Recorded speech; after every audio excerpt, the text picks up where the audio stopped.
జనసేన నాయకులు కిరణ్ రాయల్ బాధితురాలు లక్ష్మి మీడియాతో మాట్లాడతారు. ఇప్పుడు లైవ్ చూద్దాం.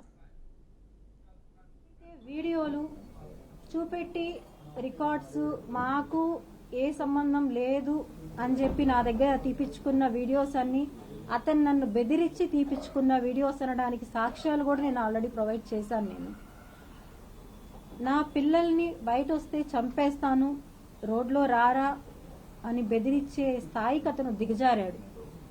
అతను నేచర్ ఏమంటే అండి, మెయిన్ డబ్బులు ఉన్నంత వరకు ఏ అమ్మాయినన్నా ఒక రానిలాగా చూస్తాడు. డబ్బులు అయిపోయింది అమ్మాయి దగ్గర అంటే కారణాలు వెతుక్కొని ఏది చూసి ఈ అమ్మాయిని వదిలేయాలి అని వెతుక్కొని ఆ అమ్మాయిని ఘోరంగా మోసం చేసి నాశనం చేసి వదులుతాడు. ఇక్కడ నాశనం అయ్యేది అందరి దృష్టిలో ఒక అమ్మాయి కాదండి, ఒక కుటుంబం. ఈరోజు ఒక వీడియో ఏదైతే వచ్చిందో, నేను చైన్ వేస్తుండగా వచ్చిన వీడియో, అది ఏదో ఎఫెక్ట్స్తో తీసిన వీడియో అని చెప్పి నేను కాదందులో ఉండేది అని మాట్లాడుతున్నాడు. అలాంటి టెక్నాలజీ వాడాల్సిన అవసరం నాకు లేదు, అంతగా నాకు తెలియదు. మీరు చూసినట్టయితే ఈరోజు నేను ప్రెస్ క్లబ్ నేను ఒక్కదాన్నే వచ్చాను.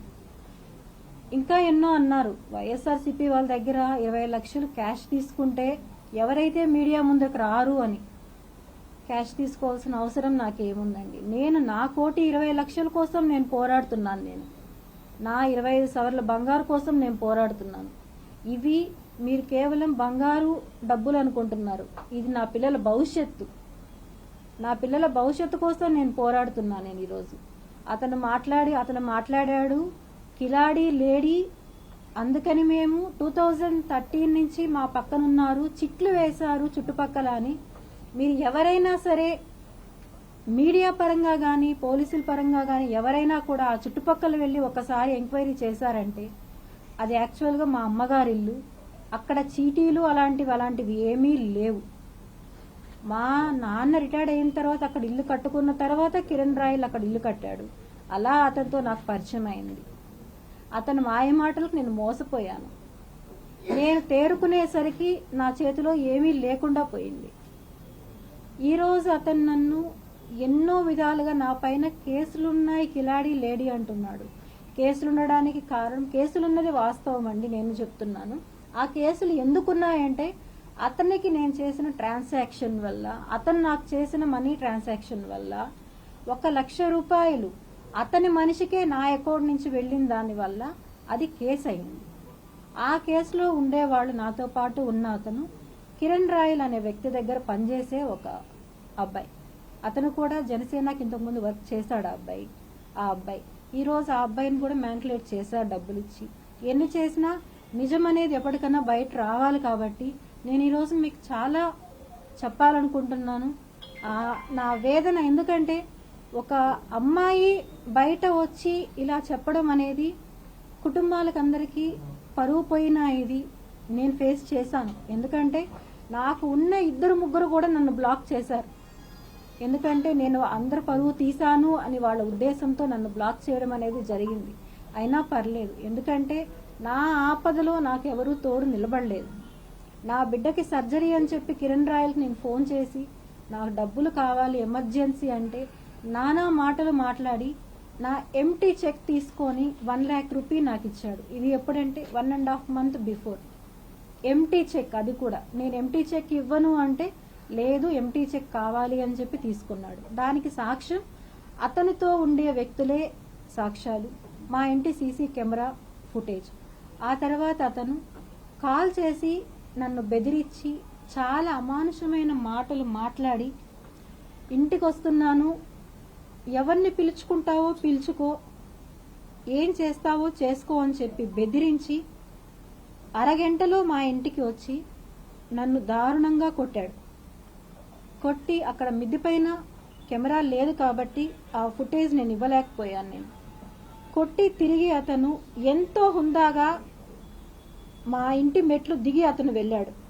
దానికి కావాల్సిన ఎవిడెన్సెస్ అన్నీ కూడా నేను ఇంతకుముందే ఒక ఛానల్కి కూడా నేను ప్రొవైడ్ చేయడం జరిగింది. మళ్ళీ ఇప్పుడు కూడా నేను ఒక్కసారి ఆ వాయిస్ రికార్డు వినిపిస్తాను. ఇవి వినిన తర్వాత కూడా ఎవరైతే ఇప్పుడు నా పైన నిందలు వేస్తున్నారో ఎంత దారుణంగా మాట్లాడుతున్నారో. వాళ్ళు ఇది వినిన తర్వాత కూడా మాట్లాడగలరా అని నేను అడుగుతున్నానండి వాళ్ళని. చాలా అంటే చాలా ఘోరంగా.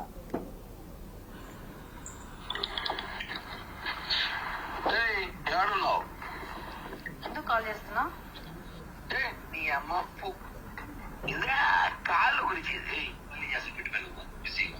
ఒకసారి డేట్ కూడా నోట్ చేసుకోండి, 27th.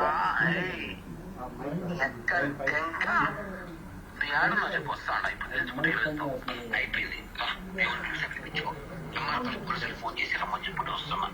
ఏంటి పెద్ద పూకర్ నువ్వు ఏమైనా నీ కాలు నేను నాకినా నీ కాలు నేను పట్టుకే ఏడ్రా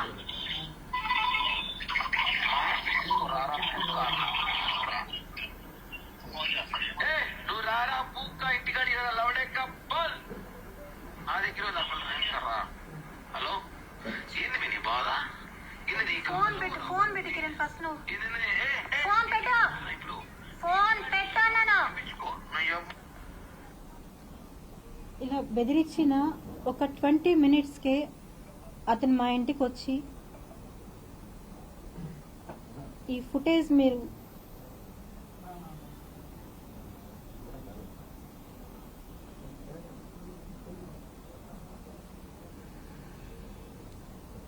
ఇది మీకు కనిపిస్తుందో లేదో, వచ్చి మా కింద డోర్ నాక్ చేసి మా పెద్ద అబ్బాయిని నేను ఎక్కడున్నానని అడిగి, నేను మిద్దె పైన ఉన్నాను అని చెప్పి బాబు చెప్పడంతో, అంటే మా పిల్లోళ్ళకి తెలియదు తనకి నాకు గొడవలు అవుతున్నాయి అప్పుడు అని చెప్పి నేను చెప్పలేదు వాళ్ళకి.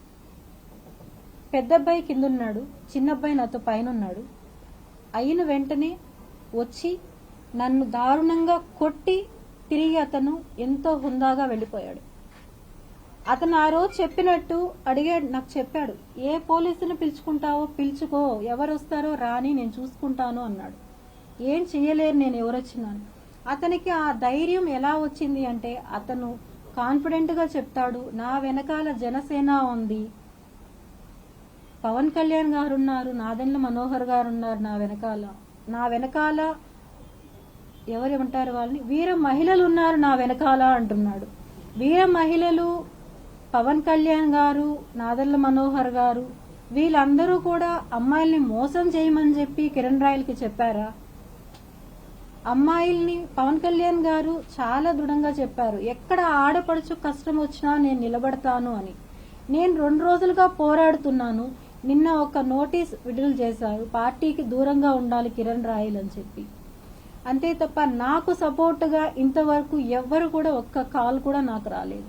అతను నన్ను ఇంత ఘోరంగా మాట్లాడుతున్నాడు, అవమానిస్తున్నాడు, ప్రాణహాని ఉంది, నా బిడ్డల్ని చంపేస్తానని బెదిరిస్తున్నాడు, రోడ్లో వెళ్తే యాక్సిడెంట్ చేపి చంపేస్తానంటున్నాడు. ఏవి కానీ రాలేదు.